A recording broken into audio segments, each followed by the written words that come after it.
Peace has cost you your strength. Victory has defeated you.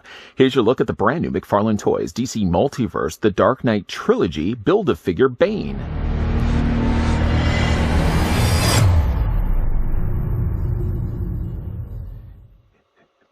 Being that Bane is a BAF and all, that's a Build-A-Figure by the way, we don't really have a read-up for this guy as he doesn't come included with a trading card. So we're going to jump right to measuring this guy off, and we're also going to bring in a couple of figures for comparisons.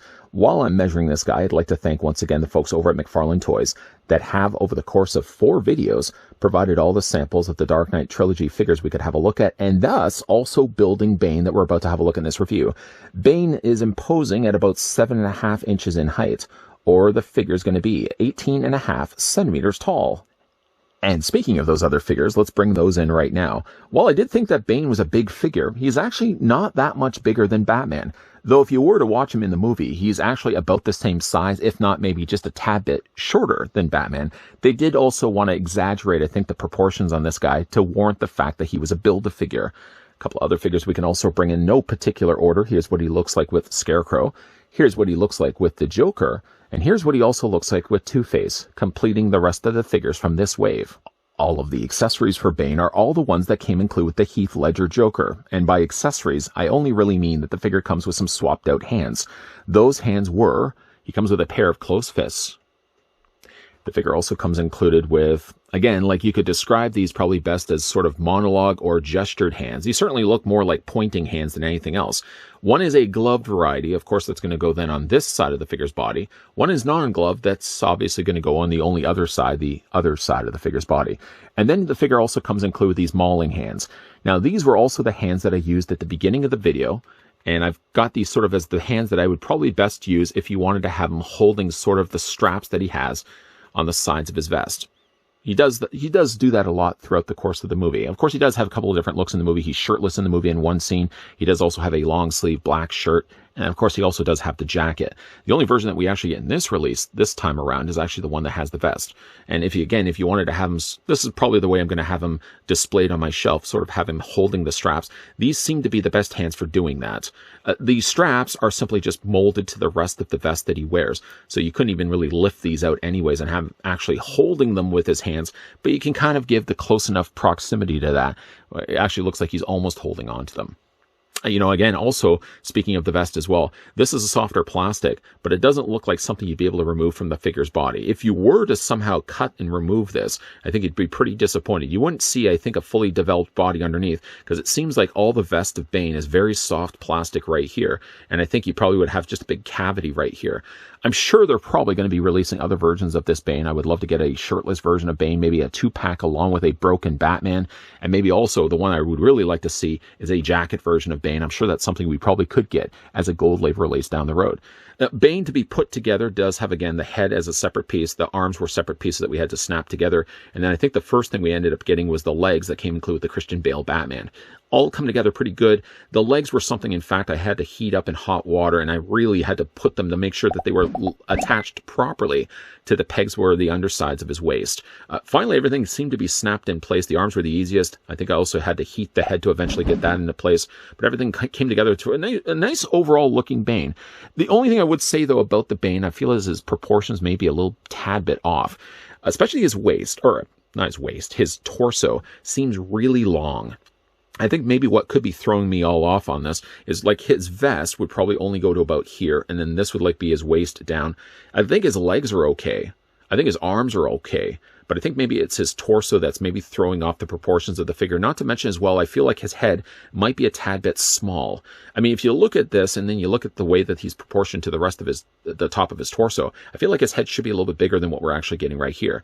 Despite its size, I actually think it's a really good looking head. We got a little sneak peek of that when we did eventually have a look at the Joker figure. I sort of showed you guys what the head sculpt looked like. We can kind of get a closer look at this now at least and show you guys what it actually does look like attached to the rest of Bane's body. Like, again, head sculpt's really good on this. I really don't have any I don't find any faults necessarily to Bane. The colors of the tubes, for example, are painted nicely. Always sort of looked more like an angry walrus. Either way, though, the eyes, even in the movie, despite the fact you don't actually see his mouth and ever really moving, he did seem to evoke a lot of personality just in his eyes alone. And I really like the voice that he used also in the movie. It's not my ideal comic Bane, but it certainly worked really well for Nolan-verse Bane. Like the head sculpt's really good on this one. There's a little bit of coloring that they've added in there as well. Generally, like, his skin tone's very pale in this release, but he does have a little bit of warmer tones that they've added sort of more to the front of his face. I kind of wish that he had more of this kind of color for the rest of his body, because his body is very pale. Like, his arms are very, very pale. I mean, really you're not going to see much of the other paleness, because he's got the pants on, he's got the vest on, so you're not going to be seeing it there. But I feel like his skin tone is a little too light. It's very light. Even if, like, just to compare him with, like, the Two-Face, I think Two-Face would probably be a closer coloring to what I would want to have seen in Bane. Like, just like the colors that they end up using here for Two-Face, even though he was really charred on the one side, I think is the closer color I would want to have seen for Bane. Bane is not necessarily a pale colored character. I mean, he's fairly light, fair skinned in the movie, but I don't think he's as light as what we're getting here for the figure. The arms themselves don't seem to have a lot of paint, or in fact, I don't think they have any paint on them at all. He has, again, all the retained articulation that we'll talk more about in a moment. The vest, if I can just again move his arms out of the way, already talked about the fact that this is a softer plastic. They sort of have used colors of different greens. You kind of got more of a swamp green for the majority of it. Darker uses of almost more of a brownish green, making up the bandoliers or the straps that he has on the tops. He's got a little bit of that darker brown there also in the front there as well. But again, this is very soft plastic, leading me to believe, well, even if just to move this away out of the way, you can kind of see it looks like it's unfinished plastic underneath. So I don't think get any bad ideas of trying to cut this off thinking that there's going to be a body underneath. I think what you're going to ultimately see is you're probably going to be seeing like this part of the top of his torso, and then you basically just going to see like a hollow kind of chasm area where his abdomen normally should be. But at least that does grant him some additional articulation, and it doesn't feel like anything's really limited when we look at the figure itself, or at least when we look at the figure's posability itself. The pants themselves, again, look like they're probably just using just the straight plastic alone. It doesn't look like they've added much in the way of paint to it. They probably could have scuffed it up just a little bit. His boots also look like they're pretty clean also as well, but at least the boots do seem like they have been painted, unlike the pants. You got a nice shiny finish there on the boots themselves. And again, he does have peg holes in the undersides of his feet. Even though the figure didn't come included with the display stand, you can easily use the display stands that have already been afforded with the other four figures. Now, for the articulation on this guy, the head does rotate all the way around. It's going to have pretty much the exact same articulation as all the other figures. Because the ball joint works the way that it does, and because there's really nothing getting in the way of his head, you can have the head looking that far up and have the head looking that far down. I don't know if I would have the head this far up, because it does make his neck look a lot bigger than really what I think it should. I think I would either have it neutral or have the head just like slightly down a little bit more so. I almost feel like I almost want to push the head further down, but that's as far down as I can really get it. As for the shoulders once again socket out, so you can bring them out at 90 degrees. You can take those arms, and rotate them all the way around. Figure does have a bicep swivel. Figure does have a double hinge on the elbow. Now, I did notice on this side that this arm, this elbow, both joints, in fact, were a little on the more looser side, but they're okay. I mean, I would rather them loose here in the elbows than loose here in the knees. The hands do, of course, rotate all the way around, whatever hands you decide you want to use with the figure. And because the way that they are actually hinged, you can use those hands and also hinge them back and forth also as well. We already looked at the fact that the figure does have a very generous ball joint for the top of his torso. Legs, once again, ratcheted out. You can take those legs and move them forward. You can move them back. They are a little bit more limited just by how far down the lower end of his waist, or the lower part of his waist, goes. But you can rotate at least the top of the thigh. You can double hinge the knee. And again, you can also hinge them back and forth and ankle rock them. I feel like one of the legs are popping out. And you can also rock them back and forth as well. Figure does also have toe articulation as well. Again, it's a nice looking Bane. The only thing I probably would have said, the coloring is something I can certainly live with. The lighter coloring that they end up choosing for a skin tone, while yes, being a little on the more lighter side, let's just get him in I don't know really what you would consider to be a very creative looking pose, but let's get this guy in somewhat of an interesting enough pose than just having him standing straight. While I would certainly say the skin tone that they chose for the body is a little on the fairer side, I guess you could also say that it's pretty fair also in the movie too. Again, we can just, where did I put my Batman? I put my Batman over here. If you were to put them side to side, I think in proximity, Bane should be a little bit lower, so he's more in line with Batman, because again, in the movie, they're about the same size to one another. I think in fact, in real life, Tom Hardy is just a little bit shorter than Christian Bale.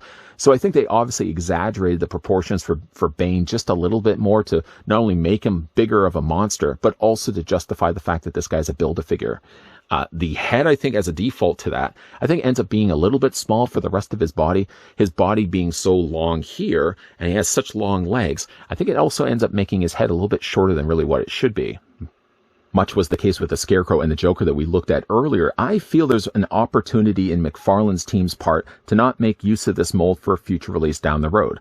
Obviously, I don't think it would be a case where they would break this guy down by his basics and release limbs along with another wave of these figures, because I think nobody's really going to be buying themselves a second wave of figures to build another version of Bane.